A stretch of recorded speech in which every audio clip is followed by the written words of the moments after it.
십자가 구원의 세 가지 은혜, 마가복음 10장입니다. 예수님이 붙잡히기 전날 밤 마지막 6월절 만찬을 하십니다. 이 6월절 만찬에 나타난 그 6월절 만찬을 기록한 그 기사에 나타난 세 가지 우리 관찰을 통하여서 십자가 구원의 세 가지 은혜를 우리가 발견할 수가 있습니다. 6월절 식사는 6월절 절기는 유대인들이 애굽에서 출애굽한 그 놀라운 하나님의 구원 역사를 기억하고 또 찬양하기 위한 것입니다. 이제 1400년 후에 예수님께서 제자들과 마지막 6월절 식사를 하십니다. 그러면서 이제 하나님께서 행하실 구원 사역, 애굽이나 로마로부터의 구원이 아닌 죄와 사망으로부터 그의 백성을 구하시는 하나님의 구원 사역, 이것을 행하실 것을 제자들에게 상징적으로 나타내시고 있습니다. 그래서 마지막 6월절 이 식사는 우리가 주의 만찬이라고 부르는 것, 혹은 성만찬이라고 부르는 것, 이것은 주님의 십자가 구원을 나타내는 상징이 됩니다. 우리가 이 마지막 6월절 기사를, 본문을 읽을 때에 거기서 세 가지 은혜를 발견하게 됩니다. 첫 번째로 주님께서 6월절을 준비하셨다는 것입니다. 마가복음 14장 11절, 6월절의 첫날 곧 6월절 양 잡는 날에 제자들이 예수께 여짜오되 우리가 어디로 가서 선생님께서 6월절 음식 잡수시게 준비하기를 원하시나이까 하매.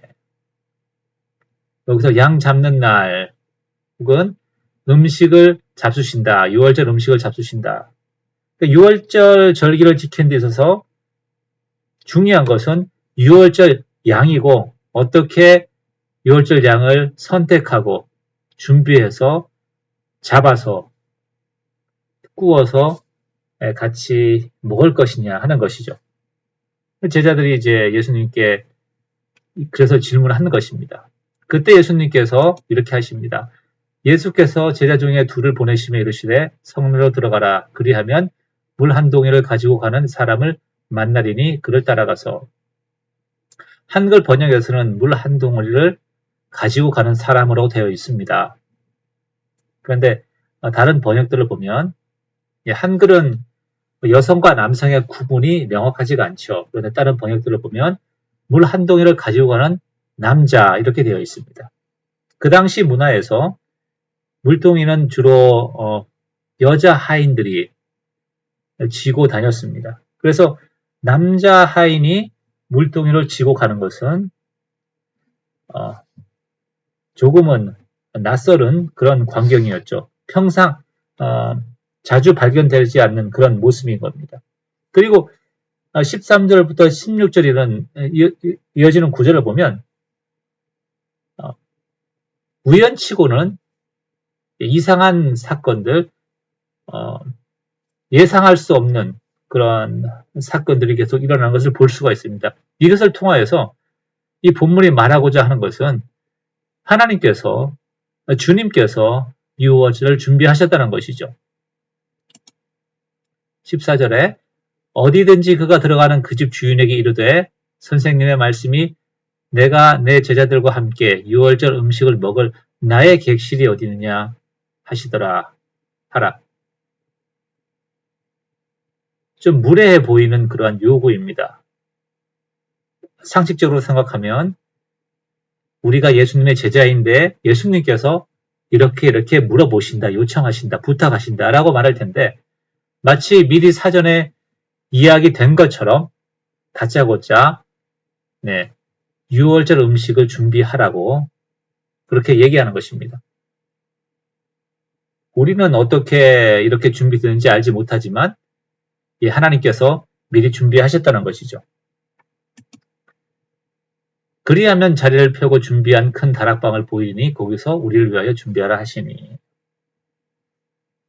하나님께서 6월절을 준비하신 것. 창세기 22장에 보면 하나님이 아브라함에게 이삭을 제물로 바치라 하시고 그 모리아 산에서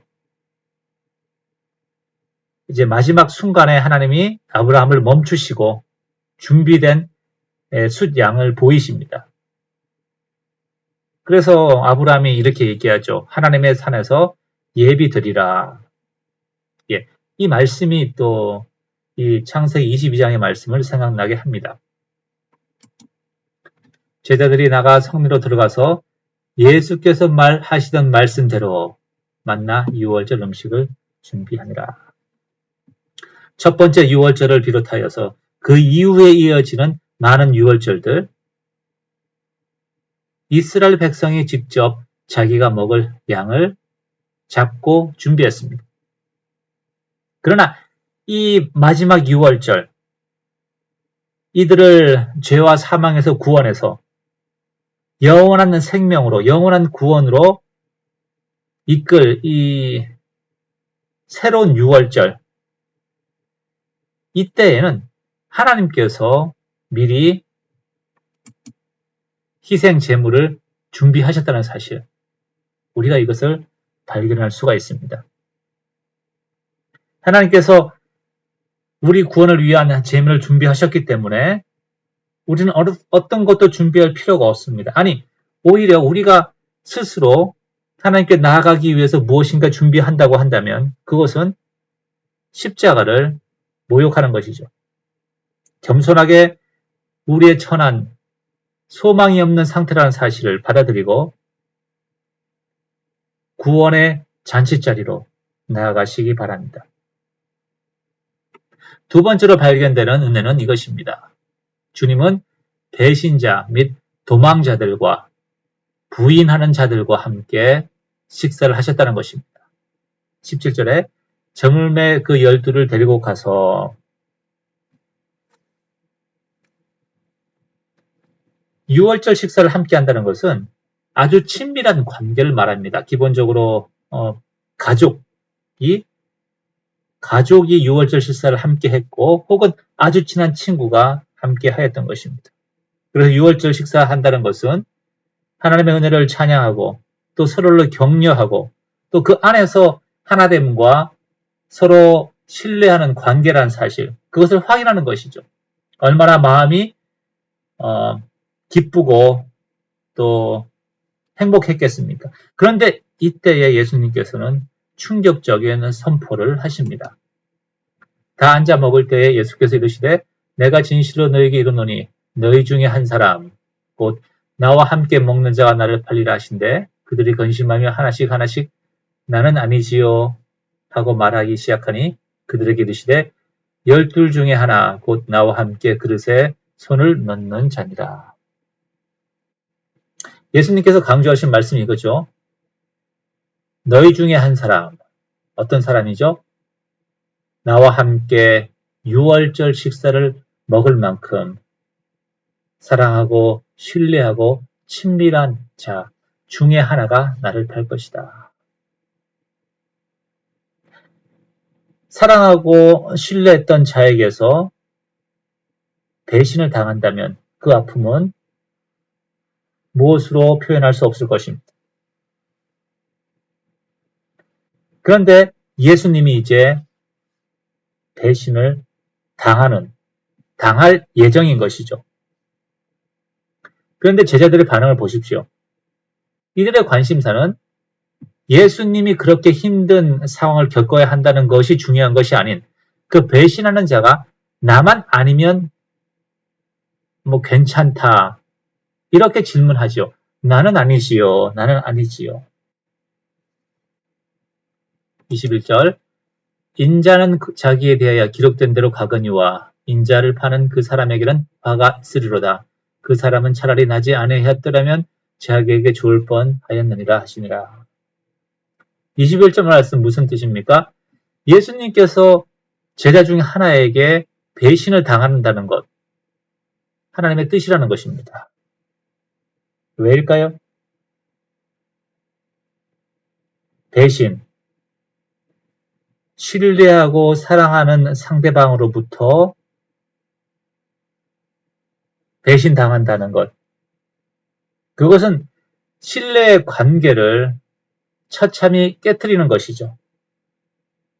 그래서 여기서 우리가 알 수 있는 것은 하나님께서 배신을 통하여서, 배반을 통하여서 예수님이 십자가에 못 박히게 하신다는 것. 이것은 무엇을 말하냐면 이스라엘의 배신, 바로 언약의 관계를, 그 약속을, 하나님만 사랑하고 하나님의 계명을 지키겠다고 하는 그 약속을 깨트린 이스라엘의 배신을 상징하는 것이죠. 그래서 예수님이 제자들 중에 하나의 가룟 유다의 배신으로 인해서 마음이 그렇게 아파했던 것, 그것이 바로 하나님의 마음이라는 것입니다. 그럼에도 불구하고 하나님은 배신한 이스라엘을 용서하실 것이고, 또 그를 위해서 아들을 보내셨다는 것이죠. 그 말은 우리의 어떠한 죄도 주님께 가지고 나가면 용서받을 수 있다는 것입니다. 자, 가룟 유다의 이야기를 한번 잠깐 해보겠습니다. 가룟 유다의 실패가 무엇입니까? 무엇이 죄이죠? 예수님을 배신한 것이죠. 그러나 더 치명적인 죄는 그가 나중에 예수님을 팔아넘긴 것을 후회하고 스스로 목을 맸다는 것입니다. 이 가룟 유다는 예수님의 죄 용서에 대한 그러한 이야기를, 그 새 언약의 피에 대해서 들었습니다. 그러나 죄 용서를 믿지 못하고 내가 예수님을 팔아넘겼는데 어떻게 나를 용서하시겠나 라고 주님의 죄 용서에 대해서 신뢰하지 못했던 것 같습니다. 그래서 스스로 목숨을 끊었죠.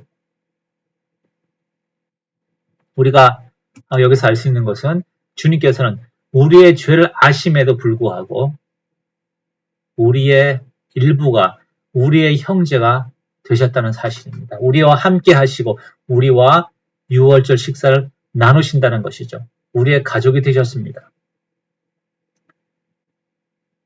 세 번째 은혜는 이것입니다. 우리의 죄의 흔적이 용서의 확증이 되었다는 것입니다.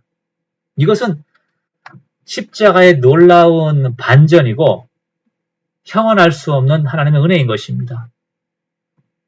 제자들의 부인과 제자들의 배반으로 인해서 예수님이 십자가에 못 박히게 됩니다. 물론 종교 지도자들의 질투와 인간의 완악한 어떠한 완고한 고집이죠. 그런데 가룟 유다의 배신이 어쩌면 그것이 시발점이 된 것입니다.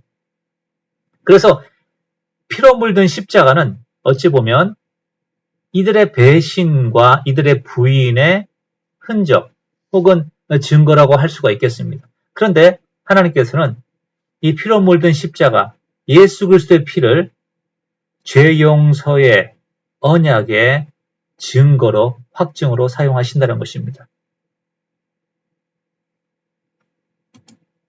그들이 먹을 때에 예수께서 떡을 가지자 축복하시고 떼어 제자들에게 주시며 이르시되 받으라, 이것은 내 몸이니라 하시고 또 잔을 가지사 감사 기도하시고 그들에게 주시니 다 이를 마시매 이르시되 이것은 많은 사람을 위하여 흘리는 나의 피 곧 언약의 피니라. 진실로 너에게 이르노니 내가 포도나무에서 난 것을 하나님 나라에서 새 것으로 마시는 날까지 다시 마시지 아니하리라 하시니라. 이에 그들이 찬미하고 감람산으로 가니. 네, 오늘 이 본문을 보면 축복하시고 22절 그리고 23절 감사 기도하고 26절 찬미하고 라는 찬양하고 감사하는 표현이 3번 나옵니다. 여기서 축복하시고 감사 기도하신 것이 음식에 대한 감사가 아닐 것입니다. 왜냐하면 이것은 유월절 음식을 먹는 중에 주님이 하신 것이죠. 이 감사는 무슨 감사이겠습니까? 바로 하나님께서 예수 그리스도를 통하여서 이들의 죄를 사하시고 이들을 하나님의 자녀로 받아주시는 것에 대한, 구원을 이루시는 것에 대한 감사의 기도이죠. 비록 예수님은 십자가에 못 박혀 죽으시지만, 그것 때문에 죽으시지만 하나님께서 그들의 죄를 용서하실 것이라는 그 용서의 확증이 마음에 예수님께 있었기 때문에 하나님을 찬양한 것입니다. 그러면서 25절에 이렇게 얘기하죠. 진실로 너에게 이르노니 내가 포도나무에서 난 것을 하나님 나라에 새 것으로 마시는 날까지 다시 마시지 아니하리라. 이것은 무엇입니까? 내가 이제는 이 6월절, 마지막 6월절 이후로는 다른 6월절이 없을 것이다. 이렇게 이야기합니다. 출애굽으로 6월절을 지키던 그 6월절 절기가 이제는 끝나고 죄와 사망에서 이들을 해방시키는 새로운 6월절, 새로운 출애굽, 엑소더스 그 사건을 예수님이 완성시키신다는 것입니다. 네. 슬라이드가 조금 빨리 진도를 나가겠습니다. 그래서 피로 물든 십자가는 우리의 죄성을 나타내지만 하나님은 그것을 죄 용서의 보증으로 사용하셨습니다. 우리가 십자가를 볼 때 우리는 두 가지를 볼 수가 있습니다. 우리의 죄 때문에 주님이 죽으셨다는 사실, 우리의 죄성을 보고 동시에 죄 용서를 주시는 하나님의 은혜를 보는 것입니다. 우리가 구원을 받기 위해서는 어떻게 됩니까? 예수님이 말씀하셨죠. 너에게 다 이것을 받으라. 이 본문은 마가복음에 있는 본문이 아니고 이제 다른 본문에 있는 말씀인데, 주의 이름을 힘입어 우리가 하나님께 담대히 나아가는 것, 그것이 예수님의 살과 예수님의 피를 우리가 받는 것이죠. 그러면서 예수님께서 죄와 사망에서의 그 구원, 새로운 6월절을 이제 선포하시고, 이 6월절 언제 그러면 기념하게 되죠? 이스라엘 백성이 애굽에서 나온 후에, 출애굽이 완성된 후에 이들이 6월절 절기를 지켰습니다. 자, 그러면 죄와 사망에서 구원받는 이 구원, 이것을 축하하는 절기는 언제 지키죠? 구원이 완성된 후에 천국에서 지키게 됩니다. 그래서 예수님이 25절에 이렇게 말씀하시는 것이죠. 하늘나라에서 너희의 구원이 완성되어서 하늘나라에서 우리가 다시 모여서 잔치하기 전까지는 다시는 6월절이 없을 것이다. 이렇게 말씀하시는 겁니다. 그러므로 우리가 우리의 구원을 사모한다면 인생의 목표와 꿈이 무엇이겠습니까? 바로 주님과 함께할 천국 잔치를 고대하셔야 합니다. 말씀을 정리합니다. 6월절은 이스라엘 백성을 출애굽한 하나님의 구원을 기억하기 위한 것뿐만 아니라 더 중요하게는 하나님이 이루실 죄와 사망에서의 그 구원, 그것을 고대하고 기다리게 하기 위한 것이었습니다. 그리고 바로 이 마지막 6월절 그 밤에 예수님께서는 바로 그러한 하나님의 놀라운 구원을 선포하시고 또 6월절 만찬을 통하여서 이 제자들에게 설명하시는 것입니다. 여기서 우리는 십자가 구원의 세 가지 은혜를 발견할 수가 있습니다. 첫 번째로 하나님께서 그들의 6월절 잔치를 다 준비하셨던 것처럼 우리 구원을 위한 모든 것을 하나님이 예비하셨다는 것입니다. 구원을 위한 희생 제물, 어린 양을 예비하신 것이죠. 그리고 죄인된 우리와 함께 하시고 우리의 일부가 되셨다는 사실, 예수님은 제자들이 자기를 부인하고 다 도망가고 심지어 배반할 것을 아셨지만 그들과 유월절 잔치를 먹으면서 그들을 끝까지 사랑하셨습니다. 이것이 두 번째 은혜입니다. 세 번째로는 우리의 죄로 말미암는 예수 그리스도의 십자가, 그 피 묻은 십자가, 우리 죄의 흔적이 하나님께서는 오히려 그것을 죄 용서의 확증으로, 보증으로, 증표로 사용하셨다는 것입니다. 우리가 이러한 놀라운 구원의 선포를 마음으로 받고 또 믿어야겠습니다. 그래서 주님이 이렇게 말씀하시죠. 너희가 다 이것을 받으라. 사순절 기간 또 다음 주 고난주간을 지나면서 십자가에 나타난 이 놀라운 하나님의 은혜 더욱더 깨달으시는 그러한 복이 있기를 원합니다. 감사합니다.